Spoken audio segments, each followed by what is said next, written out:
ఓం శ్రీ సాయినాథాయ నమః. శ్రీ సాయి సచ్చరిత్రము 45వ అధ్యాయం. గత 3 అధ్యాయములలో బాబా దివంగతులగుట గూర్చి చెప్పితిమి. వారి భౌతిక శరీరము మన దృష్టి నుండి నిష్క్రమించెను, కానీ వారి అనంత స్వరూపము లేదా సాయి శక్తి ఎల్లప్పుడూ నిలిచియేయుండును.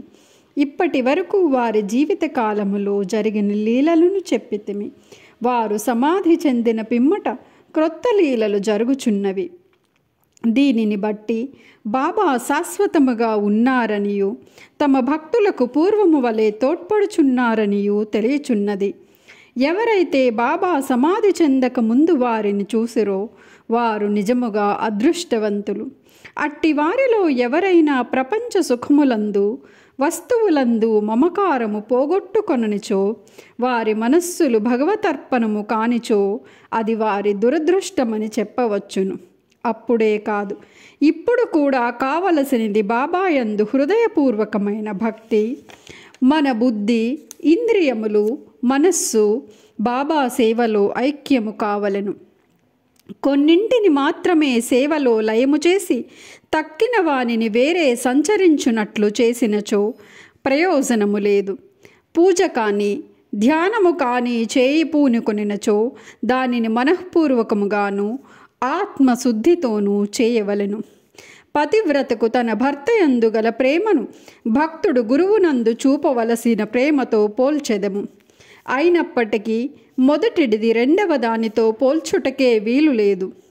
జీవిత పరమావధిని పొందుటకు తండ్రి కానీ, తల్లి కానీ, సోదరుడు కానీ, ఇక తదితర బంధువులెవ్వరూ తోడ్పడరు.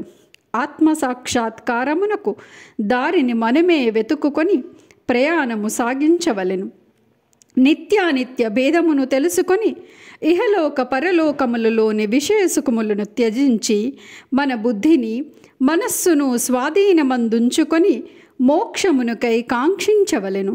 ఇతరులపై ఆధారపడుట కంటే మన స్వశక్తి యందే మనకు పూర్తి నమ్మకము ఉండవలెను. ఎప్పుడైతే మనము నిత్యానిత్యములకు గల భేదమును పాటించదమో ప్రపంచము అబద్ధమని తెలుసుకొనిదము. దానివలన ప్రపంచ విషయములందు మోహము తగ్గి మనకు నిర్వ్యామోహము కలుగును.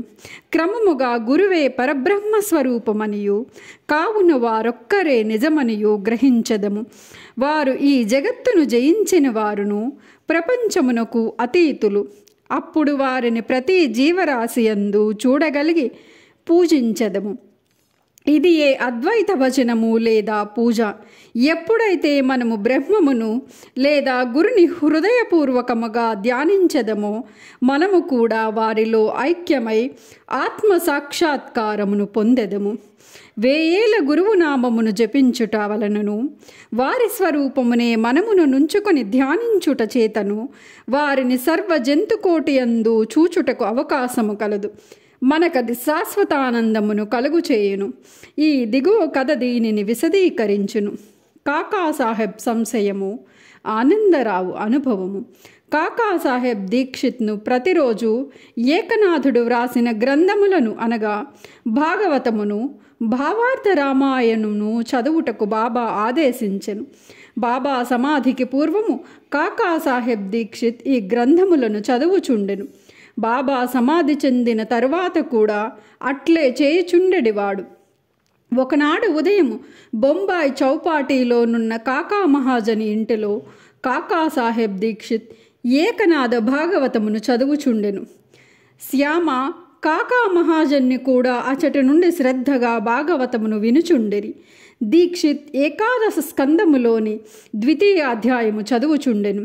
అందు వృషభ కుటుంబములోని నవనాథులు లేదా సిద్ధులగు కవి, హరి, అంతరిక్ష, ప్రబుద్ధ, పిప్పలాయన, అవిర్హోత్ర, ద్రుమిల, చమన్ మరియు కరభాజన్లు భాగవత ధర్మసూత్రములను జనక మహారాజుకు చెప్పుచుండిరి.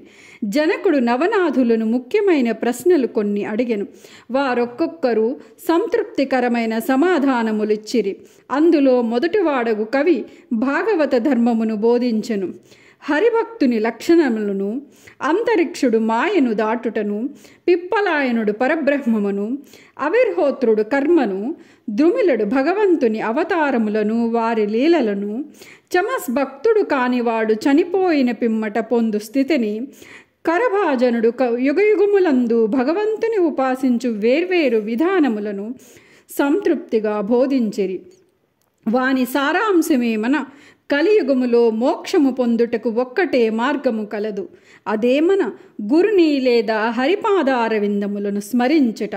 పారాయణ ముగించిన పిమ్మట కాకాసాహెబ్ నిరుత్సాహముతో శ్యామాతో ఇట్లనెను: నవనాథులు భక్తి విషయమై చెప్పినది ఎంత అద్భుతముగానున్నది, దాని ఆచరించుట ఎంత కష్టము. నవనాథులు పూర్ణ జ్ఞానులే కాని మన వంటి మూర్ఖులకు వారు వర్ణించిన భక్తిని పొందుటకు వీలగునా? అనేక జన్మలు ఎత్తినను మనము దానిని సంపాదించలేము. అట్లయినా మనకు మోక్షము వచ్చుటెట్లు? కాబట్టి అట్టి దానిని మనము ఆశించరాదని తెలియచున్నది. కాకాసాహెబ్ నిరుత్సాహము, నిరాశలు శ్యామ ఇష్టపడలేదు. వెంటనే అతడిట్లనెను: ఎవరైతే వారి అదృష్టవశము చేత బాబా వంటి ఆభరణమును పొందిరో అట్టివారు నిరాశ చెంది ఏడ్చుట విచారకరమైన సంగతే. వారికి బాబా యందు నిశ్చలమైన విశ్వాసమున్నచో వారు నిరాశ చెందనేల. నవనాథుల భక్తి బలమైనదే అయి ఉండవచ్చు, కానీ మనది మాత్రము ప్రేమానురాగములతో నిండియుండలేదా? హరినామస్మరణము, గురునామస్మరణము మోక్షప్రదమని బాబా నొక్కి చెప్పి ఉండలేదా? అట్లయినచో భయమునకు కానీ ఆందోళనకు కానీ అవకాశమేది? శ్యామ చెప్పిన సమాధానంతో కాకాసాహెబ్ సంతుష్టి చెందలేదు. నవనాథుల భక్తిని పొందుట ఎట్లు అను మనోవేదన కలిగి ఆందోళనతో చికాకుగా ఉండెను. ఆ మరుసటి ఉదయమే ఈ క్రింది అద్భుతము జరిగెను. ఆనందరావు పాఖాడే అనువాడు శ్యామాను వెతుకుచూ పురాణ కాలక్షేపము జరుగుచున్న స్థలమునకు వచ్చెను. కాకాసాహెబ్ భాగవతము చదువుచుండెను. పాఖాడే శ్యామ దగ్గరగా కూర్చుండి అతని చెవిలోని ఏమో చెప్పుచుండెను. అతడు మెల్లగా తాను కాంచిన స్వప్న దృశ్యమును శ్యామకు చెప్పుచుండెను. ఇది పురాణ కాలక్షేపమునకు కొంచెము ఆటంకము కలుగు చేసెను. కాకాసాహెబ్ పురాణము చదువుటమాని విషయము ఏమని అడిగెను. శ్యామ ఇట్లనెను: నిన్న నీ సంశయము తెలిపితిని, దానికి సమాధానమిదిగో. బాబా పాఖాడేకు చూపిన స్వప్న దృశ్యమును వినుము. రక్షకమైన భక్తిగాక వేరేదియూ దీనిని సాధించలేదు.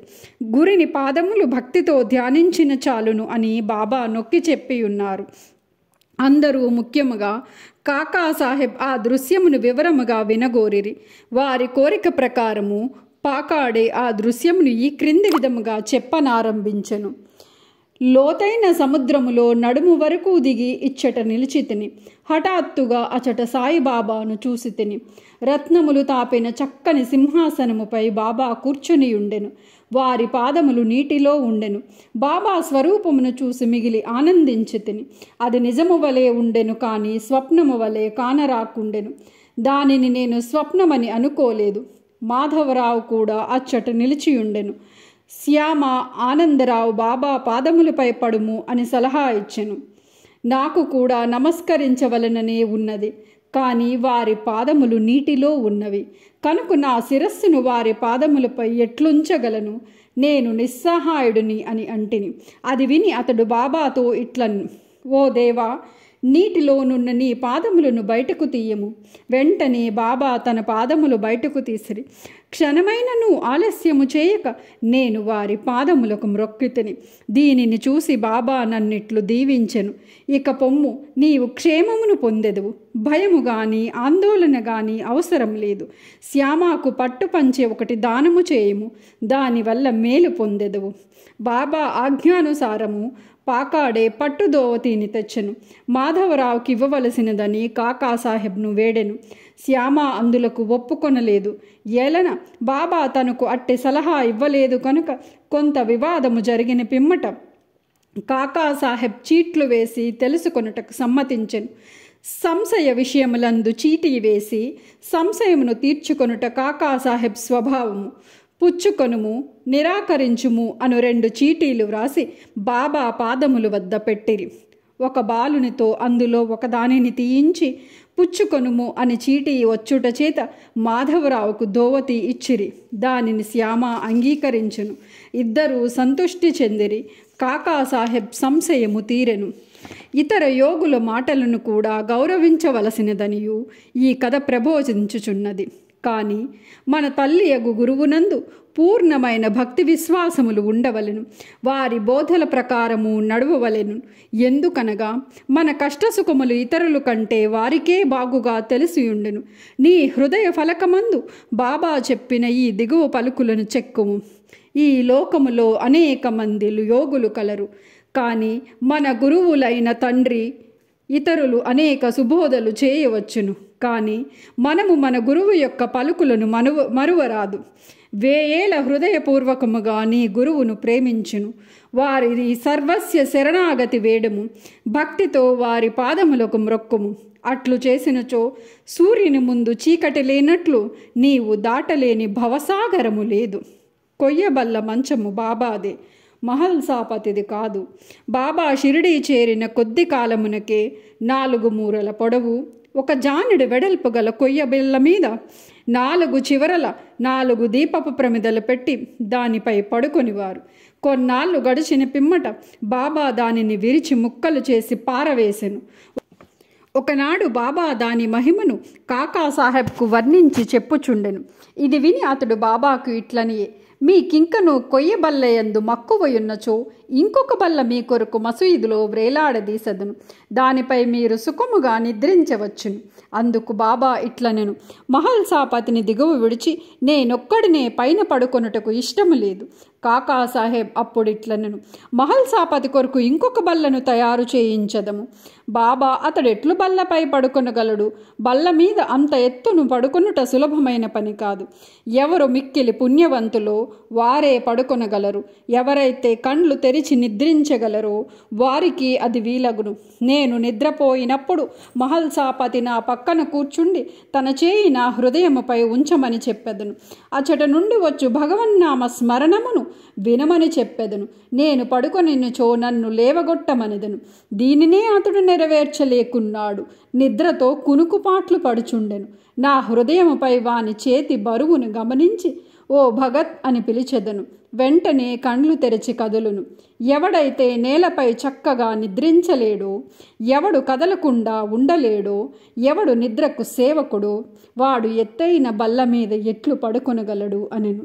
అనేక పర్యాయములు బాబా తన భక్తులు యందు ప్రేమచే ఇట్లనెను, మంచి గాని చెడ్డ గాని ఏది మనదో అది మన దగ్గరనున్నది, ఏది ఇతరులదో అది ఇతరుల వద్ద ఉన్నది.